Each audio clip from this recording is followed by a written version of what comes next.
The Vile Hazard, Part 1. Come on, buddy. You can combine these Part 1s and 2s into one chapter. We wouldn't mind. I mean, I'm splitting these things up into multiple parters anyway. Tails' workshop. Various tools littered the floor on the second floor of the Ponyville Library. The upstairs area had been turned to Tails' temporary workshop. The fox himself was sitting in the middle of the floor, toolbox next to him as he made some repairs to his radar. That blast of the Chaos Emerald sure took care of the changelings and restored quite a bit of color to Ponyville, even affecting my tail wood, but it also frightened out my new handheld. I'm glad I didn't completely destroy it, or I had to start from scratch again, he murmured to himself. He looked at Twilight's writing desk, where he laid out the Chaos drives and power cores he had collected and said, "Still, gives me an excuse to make some improvements to it. I should be able to make the radar more accurate, at least." He turned his attention back to the radar, focusing on getting it repaired quickly and correctly. As he worked, he allowed his mind to wander to recent events. With the changelings gone, everybody's busy doing something. After he returned to Master Emerald to Angel Island, along with Chaos at the call, Knuckles went with Big to help the Pony start repairing the damages caused by the changelings. Amy and Cream and Cheese went with Applejack and the Q Marker Seers to look for Granny Smith and the other ponies that might have been brought back. Team Dark is making sure changelings don't come back, along with Espio, I'm sure. And Fluttershy went to check her animals. With Gilda gone, who knows where Rainbow Dash is taking our home. And Tank did this least beside Spike, Twilight, Rarity, and Pinkie Pie together at the moment. Wish we could help out too, but everybody has their own thing to do for now. Right now, somebody's gotta keep working on restoring Ponyville and the rest of Equestria to normal. Thank you for that exposition update, Tails. I do what I can to keep the plot moving. At that thought, he looked up and glanced out the nearby window, saying, "Now I think about it, wonder what Princess Celestia and Princess Luna are doing right now. Are they still talking to the mayor? Wonder how they're taking things." While Tails turned back to his radar out in front of the library, Mayor was still indeed talking with the princesses Celestia and Luna. After everyone had split up, the princesses had come across the Tan Mare, while they were going with Twilight and the others back to the library. Celestia had given Twilight the elements of loyalty and honesty, and told her they would come find her and the others at the library once they had discussed the situation with the mayor. The discussion quickly turned into the Earth Pony, telling them what Twilight and Tails had deduced back at Town Hall following the Nightmare Moon encounter. When the mayor finished talking, Celestia said, "And that is everything that Twilight and Tails told you, Miss Mayor." The Tan Mare replied, "Yes, Your Highness. I'm afraid I don't know how they came to that conclusion, but as strange as it sounds, what they said does seem to make sense. I certainly couldn't come up with a better explanation for why Ponyville is in this unusual white world, or why they are suddenly human-like animals here." Luna spoke. "Perhaps we should ask them ourselves, to see if they have made any changes to their theory. Would you like to tell us if they have, Miss Mayor?" The mayor stood there a bit nervously. See, he said to Luna just like the rest of Ponyville on Nightmare Night. But even with the Lunar Princess's quiet demeanor, she still carried a certain air about her, reminiscent of olden times. It gave her a certain authority the Tan Mare wasn't used to. Even her older sister didn't have it, or at least didn't seem to hang around for it. Only if they made any serious changes to it, Princess Luna. By which I mean, if they discovered anything that could be particularly dangerous, of course. No need to tell me if they only made minor adjustments," she quickly said. Celestia nodded. "As you wish, Miss Mayor, if you'll excuse us." The Earth Pony bowed, saying, "Of course, Your Highnesses. I'm going to check on the reconstruction efforts." The princesses nodded at the mayor as he stood up, and they watched for a minute as he trotted away from the library. A moment later, they turned to the door in front of the library and walked towards it, Celestia using her magic to open it. Inside, they saw Sonic, Twilight, Pinkie Pie, Rarity, and Spike gathering in the lobby in front of the library. Pinkie was happily bouncing around the room in a circle. As the sisters watched, they heard her spouting, "And then those beasts came out of that big shiny emerald like, zoom!" And then Sonic and Tails and shout, all lit up, all colorful lights, and the emeralds flooded up and away. And then they came together, they were all like, zoom! And then boom! Taking a look at the others, Celestia noticed that they were doing an excellent job of tuning the hyperactive pony out, while she spouted random matters of interest. Sonic and Twilight were standing by the table in the center of the library, with all the collected Chaos Emeralds and Elements of Harmony laid out in front of them. Twilight was using a quill to write something on a scroll, and Rarity and Spike were standing out to the side. Spike's eyes secretly fixed on Rarity, while the white unicorns were looking at the emeralds in front of the table. Sonic, I'm looking over the emeralds and necklaces, knowing 3 Chaos Emeralds and 3 Elements of Harmony. We're roughly halfway to a full collection, huh, Twilight? The latter unicorn, keeping her eyes focused on the scroll in front of her, absolutely replied, Uh-huh. Sonic looked over her and watched the quill dance across the paper under the influence of her magic. A moment later, he asked, What are you writing, anyway? Twilight, still focused on the scroll, replied, Just making a checklist based off what I've heard from you and Tails.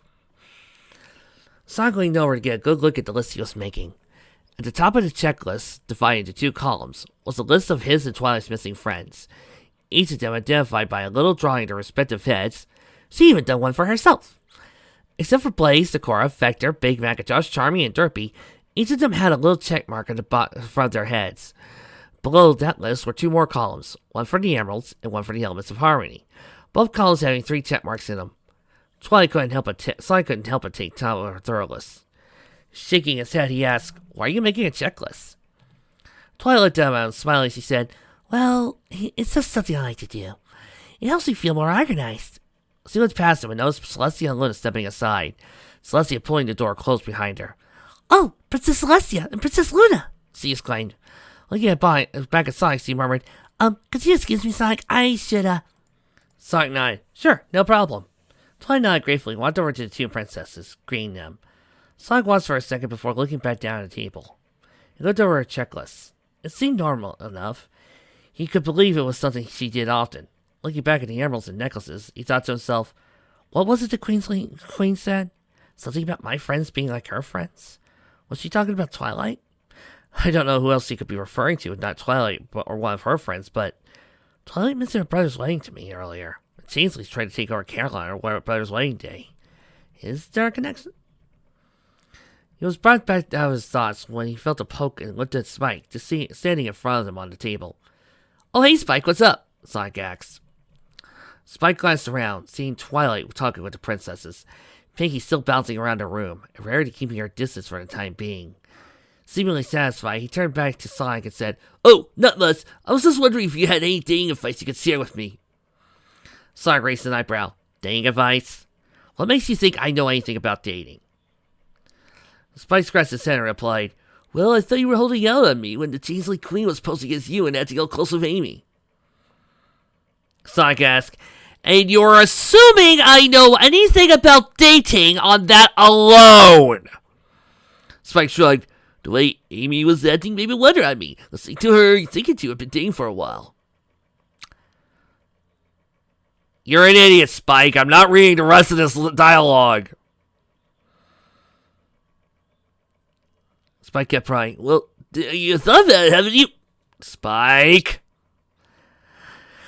He turned on Sonic when he was grinning out. It's cool, dude. Even there's just ideas you could share with me. Dude, talking to me about this sort of thing is a waste of time.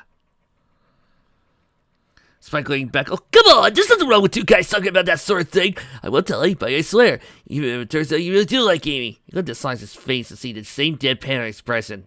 He held his claws up, muttering, Jeez, okay, I get it. He then turned to walk to the edge of the table, hopping down the library floor. Thank you so dang much, Sonic. Sonic watched him for a moment before shaking his head. What if he's looking for advice to get Rarity to know something? He wondered. Speaking of the white unicorn, she sauntered out to the side and spoke. You're just shy about me and you like the dear girl, aren't you, Sonic? Oh, for Pete's sake! Oh, no. Cut, no, we're not doing the scene. No. Rarity looked at the emeralds again as he said, I wondered why my gem-finding spell was acting so strange around you. I thought it was acting up, but it's actually responding to the gems you had. But I digress. I did not see what they're called Chaos Emperors. They certainly need to be causing any chaos. Also, the purple and yellow ones look more like an amethyst and topaz to me. Are you very sure they could be referred to as emeralds? Pinky suddenly popped up behind Sonic, surprising both him and Rarity as she spoke. Oh, Rarity, you're so silly. Of course they can be called emeralds. They're probably all green at some point and ended up changing colors. That's why you called it the emeralds, right, Sonic? Sonic went back and replied, maybe? I got to see the past ones. They were already different colors by that time. So, I don't know. Well, there's these things called ancients. Looking back at Rarity, he said, as far as why they're called Chaos Emeralds, they're named after Chaos, the water creature that saved you and the others from the Changelings. Rarity gasped, that's right. Twilight and Princess Celestia both said his name was Chaos, but it seemed so docile. Sonic nodded, yeah, he's a nice guy. Except when someone manages to make him really angry, or when the world's in danger. Then he goes up to his name.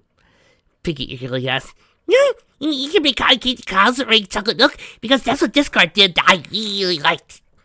Sonic looked at her oddly before replying, no, he doesn't do that, Pinky. At least, I've never seen him do it. Pinky looked disappointed. Aww.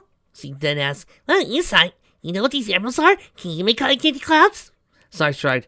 I don't think strange happenings are all there is to Chaos, Pinky. Celestia's voice foiled over. Indeed, there's much more to that, Sonic. There's much more to it than that. Sonic, Rarity, Pinky looked over to see Celestia, Luna, and Twilight walking over. Twilight apparently done answering the two princesses' questions. Pinky, while walking backwards, edged around Sonic, while Rarity took a step back. Spike looked up from where he was sitting on the stairs. Sonic maintained his calm composure as the Princess of the Sun stood in front of him, while Luna and Twilight stood back, looking on somewhat worriedly. Celestia spoke. I'm not particularly fond of chaos. Not after everything Discord caused before Luna and I used the elements of harmony on him all those years ago. If you're collecting them as Twilight says, then I'm afraid I require some information about them. Normally I would have all Equestria to think about. Right now all I have is Ponyville. Sonic scratched his head as he replied, well, they're not going to turn all Discord on us if that's what you're wondering. I mean, I can't claim to know much about the guy, but I've never seen the Chaos Emeralds do anything like Twilight told me about. Celestia asked, then why? Why are they called Chaos Emeralds? Why is the water creature called Chaos? Sonic answered, Chaos used to be a normal chow like cheese, but it came in contact with the Master Emerald the Big Ring Emerald Knuckles has. It turned him into what he is now. He wanted to protect his fellow chow, but Knuckles' tribe wanted the emeralds for themselves. They didn't try to make them nicely. Let's just put it that way, and that made Chaos angry. In his anger, he used the negative power of the Chaos Emeralds to become perfect Chaos, and destroyed most of Knuckles' tribe. The Call managed to stop him and seal him inside the Master Emerald before he could destroy the rest of the world, but since then, they've been known as the Chaos Emeralds. Celestia looked at him in silence for a moment, then spoke. You mentioned that the emeralds have negative powers, but when Knuckles used that Master Emerald, he called upon your positive feelings. If their power is negative, how could he have done that? Sonic looked over the emeralds and picked up the yellow one in his left hand. He then turned to Celestia and said, Here, hold it. The Princess of the Sun looked down at it, eyeing warily as she lifted the wolf from her boots, took out the hedgehog's hand. As soon as he held it up, her wary look disappeared as she felt the power within the emerald. It didn't beckon to her, mess with her mind. It felt warm, life-giving. This was unexpected. She looked up at Sonic as he explained, the Chaos Emeralds are essentially alive in their own way. They can sense the feelings of whoever used their power, and their energy is changed depending on the kinds of feelings they can sense. Negative feelings, you could bet nothing good could come of it. Positive feelings, well, miracles happen is the only way I could phrase it. He then held a hand to his chin as he pondered, maybe Discord was able to do all those things he did because of the way he used his own power. Celestia nodded. Perhaps, but it doesn't forgive some of the things he did, though. But I understand what you are saying. See the hell out of the emeralds to Sonic saying, if you're as familiar with these emeralds as you say you are, I'll listen to what you're saying. Sonic took the emerald back and smiled. Thanks, Celestia. Princess Celestia. She placed her hoof back in his boot and held it up, waving to indicate he understood he meant no offense. Twilight and Luna smiled at this. Celestia then looked behind Sonic, noticing Pinkie Pie went up behind him and was flicking one of his quills absently. Excuse me, Pinkie Pie. What are you doing? She asked. Sonic turned around to look at the pink earth pointing at that. I thought I saw it shining at Sonic's back. I wanted to see it again, Pinkie explained. Confused, Sonic ran a hand through his quills. After a minute, a crystal came loose and fell onto the floor of the library. Everybody looked at it. What's that? Twilight asked. Looks like quartz. Must have ended up my quills without me even realizing it, Sonic replied. Running his hand through his quills again, and he saw lots of smaller crystals, all of them landing on the floor as well. Rarity looked at them all with wide, sparkling eyes. Oh, simply is Christian! I don't believe I've seen such pure, beautiful crystals before, she explained. And I don't think I've ever tasted one before, Spike said, leaping up and dancing down the stairs. Rarity held him back from grabbing one of the crystals, saying, Now, Spike. They wound up in Sonic's fur. He decides what to get to do with them. Still. She closed her eyes and walked over to Sonic, opening her eyes and giving the hedgehog one of her best looks. You wouldn't happen to be willing to part with these crystals, would you, Sonic? She asked sweetly, batting her eyelashes. Sonic shrugged. Sure, go ahead. Take them. Rarity looked confused. Really? Sonic nodded. Yeah, no problem. I doubt I'm going to use them for anything. Although she was still confused about why her charms didn't seem to have an effect on Sonic, Rarity began to gather up the quartz crystals, giving a few to Spike to munch on. Suddenly, the front door burst open, and Rainbow Dash flew inside. She landed on the wood floor and said, Hey guys, I'm back! My house is okay. Tank doing fine in. She didn't realize the two princesses were there and exclaimed, Oh, Princess Celestia, Princess Luna. I'm sorry. I was so caught up in the moment I almost didn't notice you. Princess Celestia came over and said, That's quite all right, Rainbow Dash. Just as long as your house and your pet tortoise are okay. Luna and Twilight walked over to Sonic, Luna whispering, This has been quite a day for surprises. Sonic replied, Yeah, that's one way to look at it. The door leading to Twilight's study opened, and Tails stepped out, peering down at the scene below. I'm not interrupting anything, am I? He asked. His question caught everybody's attention, and they all looked up at him. Sonic spoke first. Hey Tails, what's up, bud?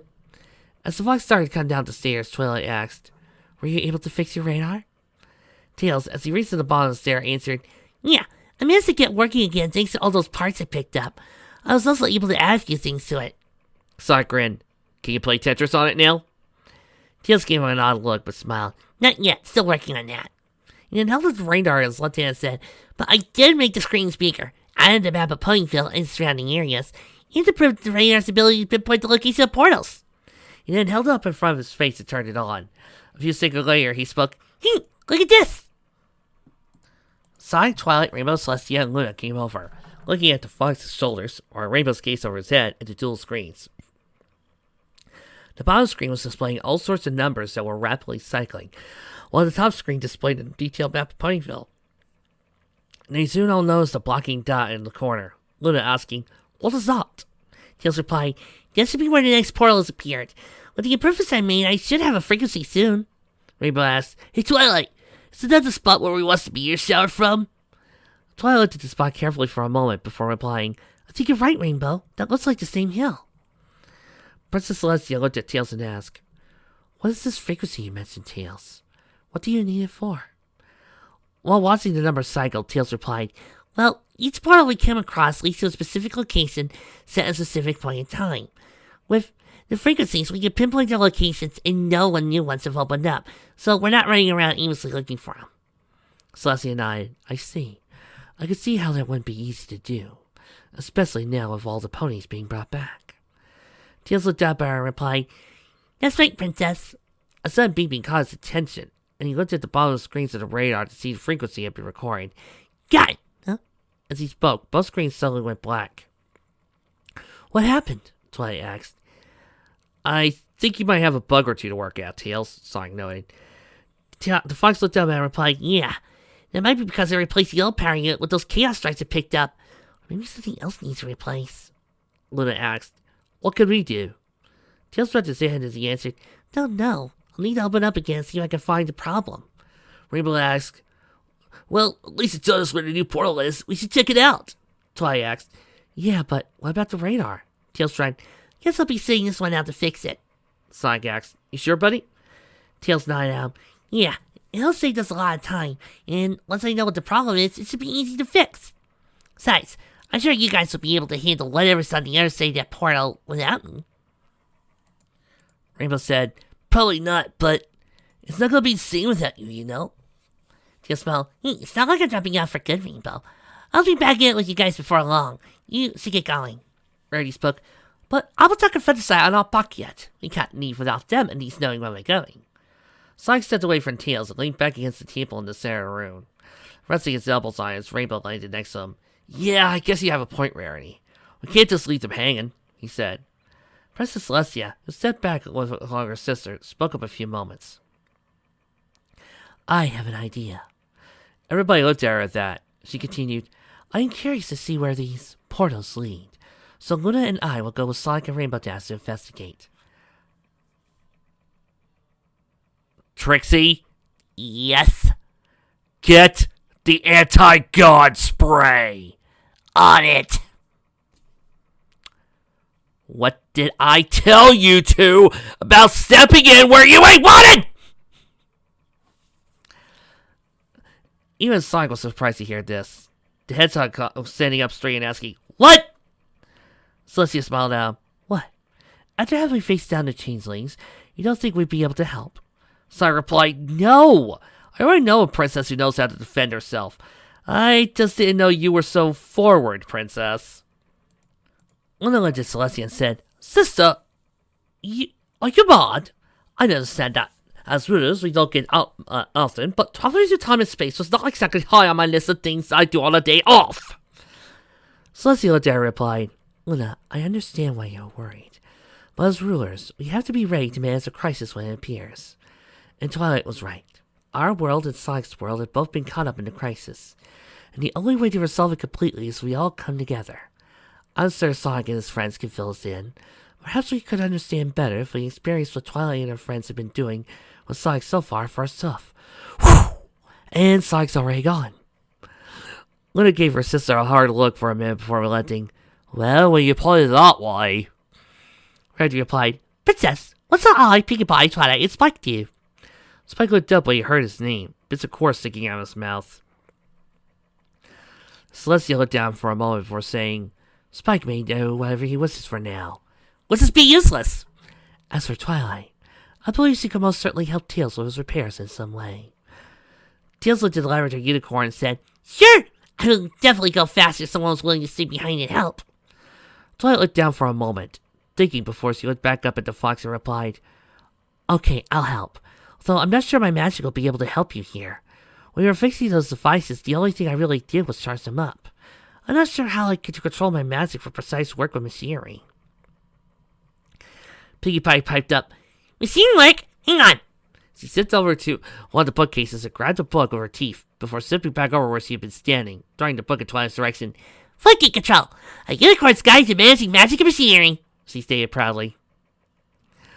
As Twilight held the book up and flipped it through her magic, Sonic looked over at Pinkie and asked, How did you know where it was? The Pink Party Pony replied, It was the last book I saw before I came over to talk to you and Mary. After a minute of flipping through the book, Twilight said, Hey Pinkie, this is perfect! Thank you! The Pink Pony bounced up and down happily. Woohoo! Tails looked at Twilight and asked, So you help? Twilight looked down and nodded, so Tails said, Great! While you were working, maybe you could tell me a little more about unicorn magic. I have to admit, I'd really like to know more about it. Sonic nodded. Me too. Saving 2 worlds was on the top of our do list. I really stick around and listen. Looking at Celestia, he asked, Speaking of wits, it's safe to assume that Rarity and Pinkie Pie are going to be the ones who tell Applejack and Fluttershy what's going on right now? Celestia nodded. If they don't mind, that is. Pinkie Pie spoke. Oh, absolutely, Princess Celestia. We'll tell them. Besides, I should totally see how Mr. and Mrs. Cake and Pumpkin and Carrot Cake are going at doing. I can do that before I see Fluttershy. Oh, I can give her a sticky telegram. Twilight smiled weakly. Whatever you prefer, Pinkie. Rarity said, and I shall go inform Applejack of these tentative events, as soon as I take these crystals back to the Castle Boutique.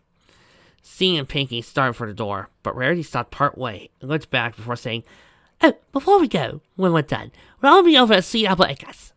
She then opened the door with her magic, tried out gracefully with Pinkie bouncing along behind her. Sonic looked at Rainbow and asked, Sweet Apple Acres, huh? The Silent Pegasus looked down and said, Yeah, it makes sense. Rarity probably wouldn't want to just watch at the farm, tell Applejack what's going on, then make it go way back to King to say the park where we have our first pony play date. He was like, Okay, one could probably do us some good after we're finished. He then looked over the table and picked up the Chaos Emeralds, elements of hurrying on it. He looked up at Sonic and said, Twilight and I will hang on to these for now. Do you still have the warp ring? Sonic reached into his quill and pulled the ring out. Twirling on his left index finger, he replied, Got it. Tails nodded, Good. I want you to have it with you just in case anything happens. Sonic nodded. Tails then walked over to Twilight and said, Come on, Twilight, tell me how unicorn magic while I work. Twilight smirked. How could she pen herself a chance to go into lecture mode, especially with someone so eager? She conjured him a pair of glasses. She followed Tails up the stairs. As the upstairs closed, everyone downstairs heard and said, "All right then, we'll start with the basic theory of magic."